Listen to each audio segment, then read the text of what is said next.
F'diskors lill-Assemblea Ġenerali tal-Ġnus Magħquda fi New York, il-Prim Ministru Robert Abela bagħat messaġġ b'saħħtu favur politika li tieħu d-deċiżjonijiet. Politika maħsuba biex jitfassal futur b'saħħtu għall-poplu mingħajr ma naċċettaw l-idea li d-dinja bil-fors trid tibqa' f'perjodu ta' inċertezza. I want to show that things can be done, that we can make a difference, that if a small nation like Malta can play its part in addressing the most urgent issues our world faces, then this United Nations can put in place real and effective solutions globally. Il-Prim Ministru sostna dan hekk kif tkellem dwar il-qagħda internazzjonali fosthom bil-gwerra fl-Ukrajna fejn irrimarka li minkejja l-prinċipju tan-newtralità li ħaddam pajjiżna ma jfissirx li għandu jkun indifferenti għal dak kollu li jiġri madwaru. Filwaqt li l-Prim Ministru tkellem ukoll favur il-paċi fil-Libja u sitwazzjonijiet oħrajn ta' instabilità, diskorsu kien iffukat fuq kif id-deċiżjonijiet li jittieħdu jridu jiserħu ras il-komunitajiet dwar il-ġejjieni. I understand where those concerns are coming from. Addressing them is why I am into politics. It is why I am adamant that every global policy that we put in place must make a difference locally, that we can show that by working together internationally, we can deliver solutions nationally.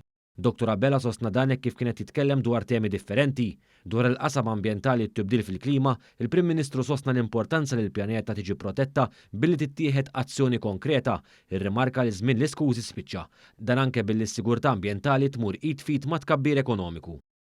There are those who state that securing the planet can only be achieved at the expense of economic growth. I firmly reject that thinking. In fact, I believe that the opposite is true. Environmental security can only be achieved if citizens feel economic security.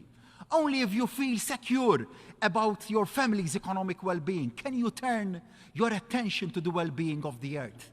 Il-Prim Ministru tkellem ukoll dwar il-qasam soċjali, l-ugwaljanza u s-saħħa mentali, hekk kif irrimarka l-ħidma tal-Gvern Malti f'dan ir-rigward. Aċċenna wkoll għall-importanza tal-ħiliet diġitali u bekk tenna li l-komunità internazzjonali għandha taħdem aktar biex dawn jikbru u jiżdiedu globalment. Is-suġġett tal-intelligenza artifiċjali wkoll kien ċentrali fid-diskors tal-Prim Ministru hekk kif sostna li għandhom jittieħdu d-deċiżjonijiet ħalli l-benefiċċji tal-AI jintużaw għal ġid komuni minflok tiġi instigata biża dwaru. The answer isn't to try and turn the clock back, to close our eyes to the inevitable and hope that it will go away. Indeed, the answer is to get the future right, to take the decisions now so that we can harness the power of AI for the public and the common good, not fear it as a coming catastrophe.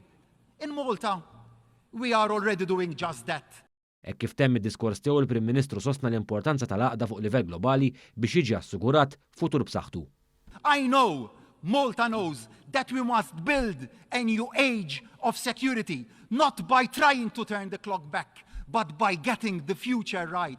If we work together, if we listen to and learn from each other, if we understand and appreciate the desire of our citizens to take back control of their lives, we can and we will get the future right.